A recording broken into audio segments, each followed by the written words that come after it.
చాలా చిత్రమైన స్టేట్మెంట్లన్నీ కనపడ్డాయి.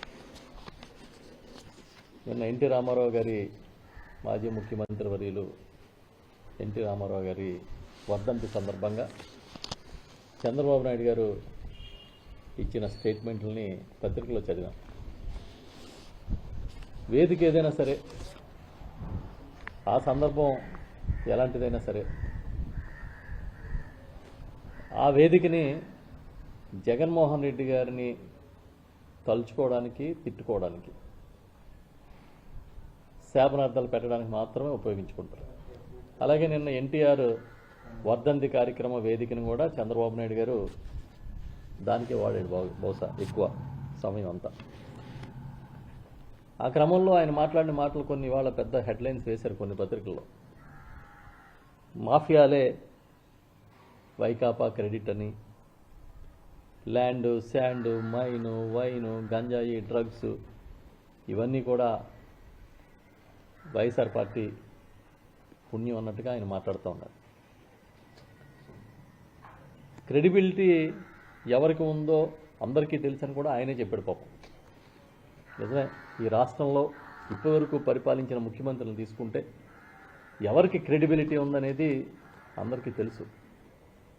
విశ్వసనీయతకి మారుపేరులాగా పనిచేసింది ఎవరు, చెప్పింది చెప్పినట్టుగా, ఇచ్చిన హామీని ఇచ్చినట్టుగా నెరవేర్చింది ఎవరు అనేది ప్రజలందరూ తెలుసుకుంటూనే ఉన్నారు. క్రెడిబిలిటీ విషయానికి వస్తే ఎన్టీ రామారావు గారిని పదవిలోంచి దింపేసిన సంఘటన మొదలుకొని ఈ రోజు వరకు జరిగిన పరిణామాలు, చాలా రాజకీయ పరిణామాలని మాట్లాడుకోవాలి. ఒక నాయకుడు పార్టీని పెట్టి ఆ పార్టీని చారిత్రాత్మకంగా గెలిపించి తనకున్న ఆ ప్రజల పట్ల ఆర్తిని చూపిస్తూ ఎన్నో కార్యక్రమాలని, పథకాలని చేపడితే అలాంటి ఎన్టీ రామారావు గారిని ఒక పోటు పొడిచి, ఎన్టీ రామారావు గారి చరిత్రలో నన్ను వెన్నుపోటు పొడిచాడు అని ఆయనే చంద్రబాబు నాయుడు గారి గురించి బాధపడిన రోజుల నుంచి, ఆ తర్వాత చంద్రబాబు నాయుడు గారు ముఖ్యమంత్రి అయ్యారు, రాజశేఖర రెడ్డి గారు ముఖ్యమంత్రి అయ్యారు, జగన్మోహన్ రెడ్డి గారు ముఖ్యమంత్రి అయ్యారు, మళ్ళీ చంద్రబాబు నాయుడు గారు ముఖ్యమంత్రి అయ్యారు. ఈ అన్ని పరిపాలనా కాలాలను తీసుకుంటే క్రెడిబిలిటీ ఎవరికి ఉందనేది మనం చెప్పకనే చరిత్ర చెప్తుంది. అసలు హామీలు ఇచ్చి నెరవేర్చింది ఎవరు? హామీలు ఇచ్చి నెరవేర్చడానికి క్రెడిబిలిటీ అంటారా? హామీలు ఇచ్చి ఎగ్గొట్టడానికి క్రెడిబిలిటీ అంటారా? చెప్పిన మాట మీద నిలబడకపోవడాన్ని క్రెడిబిలిటీ అంటారా? చెప్పింది చెప్పినట్టుగా కరోనా లాంటి కష్టకాలంలో కూడా అమలు చేసిన నాయకుడికి క్రెడిబిలిటీ ఉందంటారా? మీరే చెప్పాలి.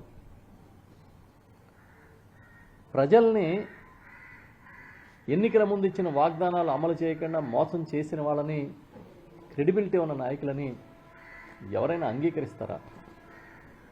ఇప్పుడే కాదు, 2014 ముందు ఎన్నికలు తీసుకోండి. రైతు రుణమాఫీ దగ్గర మొదలుకొని ఆనాడు చంద్రబాబు నాయుడు గారు ఇచ్చిన హామీల్లో ఎన్ని అమలైనవి. మళ్ళీ మొన్న 2024 ఎన్నికల ముందు సూపర్ 6 అని రకరకాల హామీలు, ఆడబిడ్డ నిధి, ప్రతి ఆడబిడ్డకి 18 ఏళ్ళు నిండితే 1500 వేస్తానని, ఇలా రకరకాల హామీలు ఇచ్చి నిలబెట్టుకోకపోవడమే కాకుండా సూపర్ 6, సూపర్ హిట్ అని ప్రచారం చేసుకుంటున్న దాన్ని క్రెడిబిలిటీ అంటారా? దేన్ని క్రెడిబిలిటీ అంటారని నేను అడుగుతున్నా. జగన్మోహన్ రెడ్డి గారి గురించి అబద్ధాలు, అవాకులు, చవాకులు, పచ్చి నిందల్ని మీరు ప్రచారం చేసి ప్రజల్ని నమ్మించి ఏదో ఈ రాష్ట్రంలో అరాచకం జరిగిపోతుందన్న పరిస్థితిని క్రియేట్ చేసి వాళ్ళు ఎన్నికల్లో 3 పార్టీలు కలిపి కూటమి కట్టి అధికారంలోకి వచ్చారు. ఒక నాయకుడిని ఓడించడం కోసం 3 పార్టీలు కూటమి కట్టడం, అది ఒక చరిత్రే. ఎందుకంటే ఒక శక్తివంతుణ్ణి, ప్రజల్లో పట్టున్న, ప్రజల్లో అభిమానం ఉన్న నాయకుడిని ఓడించడం కోసం మీరు కూటమి కట్టి ఇవాళ అదే మీ క్రెడిబిలిటీ అంటున్నారు. నేను అనుకున్న ఎన్టీఆర్ వర్ధంతి సభ అని అంటే కొన్ని ఎన్టీఆర్ గురించి ఏమన్నా చెప్తారేమో. ఎగ్జాంపుల్, ఎన్టీ రామారావు గారు విగ్రహాన్ని ఏదో పెడతా ఉన్నారు 1750 కోట్లు ఖర్చు పెట్టి. ఈ విగ్రహం ప్రభుత్వం డబ్బుతో పెడతారా, లేదా పార్టీ డబ్బులతో పెడతారా, లేదా కుటుంబమే డబ్బులు ఖర్చు పెట్టి పెడతారా అనేది ఒక ఏమైనా క్లారిటీ ఇస్తారేమో ఈ వేదిక నుంచి అనుకున్నా. ఏకంగా 1750 అడుగుల 1750 కోట్ల ఖర్చుతో విజయవాడ నడిబొడ్డున పెట్టిన అంబేద్కర్ గారి విగ్రహానికన్నా ఎత్తుగా మీరు నిర్మాణం చేయాలనుకున్న విగ్రహం గురించి మీరు మాట్లాడతారేమో, ఆ నిధులు ఎలా ఖర్చు పెడతారో చెప్తారేమో అనుకున్నాం. ఎందుకంటే జగన్మోహన్ రెడ్డి గారు 500 కోట్లతో ఒక కాలేజీ పెడితే, మెడికల్ కాలేజీ, వాటన్నిటినీ కూడా అవసరం లేదు, నిధులు లేవు అని చెప్పి ప్రైవేటు వాళ్ళకి అప్పగిస్తూ, ప్రైవేటు వాళ్ళకి అప్పగించడమే క్రెడిబిలిటీ అని మీరు అనుకుంటూ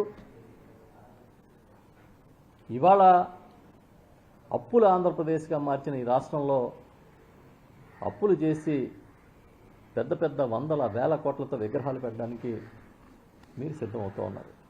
ఇదేదైనా క్లారిటీ ఇస్తారేమో అని అనుకున్నాం. మీరు అత్యంతగా ప్రేమించే ఎన్టీఆర్ గారి పేరు పెట్టిన ఆరోగ్యశ్రీ పథకాన్ని కొనసాగిస్తారా లేదా మీరేమన్నా వేదిక మీద చెప్తారేమో అనుకున్నాం. ఇవేం చెప్పలే.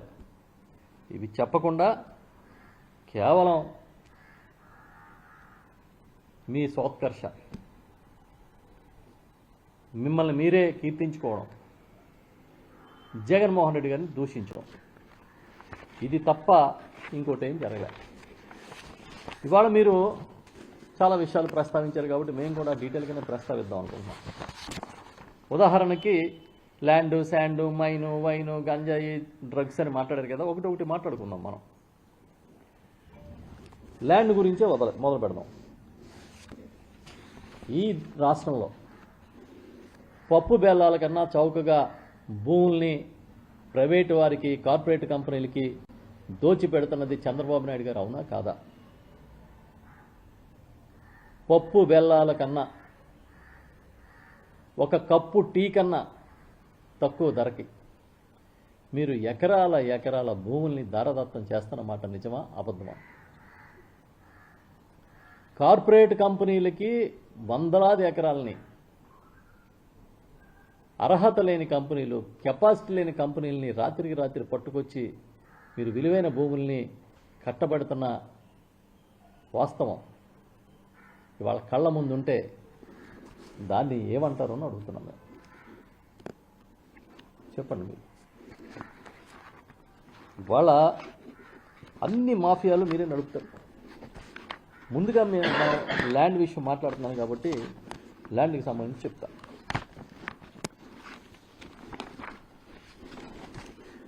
లులు మాల్, లులు అనేది ఒక ప్రైవేట్ సంస్థ. కేవలం పెద్ద పెద్ద షాపింగ్ మాల్స్ నిర్మాణం చేసుకుని వాటిని నిర్వహించుకునే సంస్థ. దాని మీద మీకు ఎందుకు ప్రేమ? ఎందుకు మీకు లులు మీద ప్రేమ? విశాఖపట్నంలోని, విజయవాడలోని వేల కోట్లు ఖర్చు అయ్యే, వేల కోట్ల విలువయ్యే భూముల్ని ఎందుకు మీరు లులుకి పప్పు బెల్లాలాగా తిరిగి ఇచ్చేస్తూ ఉన్నారు?